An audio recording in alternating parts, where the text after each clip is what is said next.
This video is part 3. If you haven't seen parts 1 or part 2, then please click these links and go there and watch them first. Thank you for sticking with it. Appreciate it. Now I understand that this video is probably shit. More than a little bit up myself. Maybe a little bit pretentious, but hey, if it is all those things, then so am I. He said in a glowing endorsement of himself. Because with me, what you see is what you get.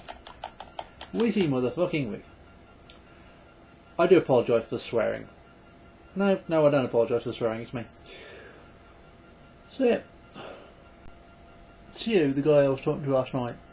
You know you are, if indeed you're watching this at all. I'll try and make sure you are. I know I've had it really easy, and therefore I can't really relate to your situation in many ways, but I can relate in many ways to the idea of living that kind of a hell for the rest of your life, he said judgmentally, and I'm very sorry about that, but it would be hell, personally, for me. I can't imagine what it would be like not to be open. Not just have the ability to be open. And I'm not saying that I'm open completely with absolutely everybody, but I'll tell you one thing that I am. I'm able to be open if I want to be. If I want to mention in passing the details of my sex life, I'm able to. That's something I tend not to do with my parents and my work chums. If I want to be open about the things that I like generally in life, I can do, you know. The people I do my life with on the internet, I can do, and so I am. None of my streams are private for very good reason. I just have a rough idea of who's looking at what, that's all. I draw those lines there, that's all. Let's draw those lines quite broadly. If somebody wanted to find my Twitter, they could do. If somebody wanted to find my Daily Booth, they could do. Let's face it, if they knew my username, they could find me pretty much anywhere except for the more questionable sites. I say to all you people, be more open. Straight up again. Be open. Make sure that there are a good portion of people in your life with whom you can actually be completely open, with whom you can actually speak to and say, yeah, this is happening in my life, what do you think about that? Or just brag about it, which is admittedly what I do half the time. Make sure there are people in your life who you can be with to live the sections of your life that you want to live. Or at the very least you can share stories with. Make sure there are people in your life do you feel comfortable telling anything to.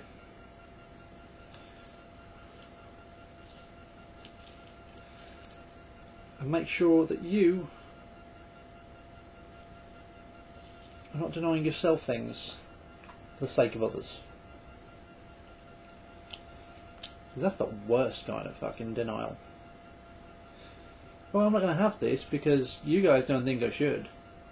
Fuck those guys.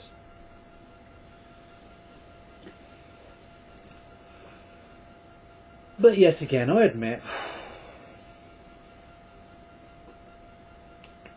my perspective is a little biased.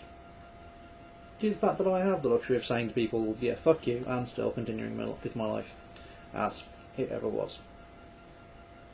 So I know, this whole exercise has been pointless in some respects. This whole exercise has been quite pointless.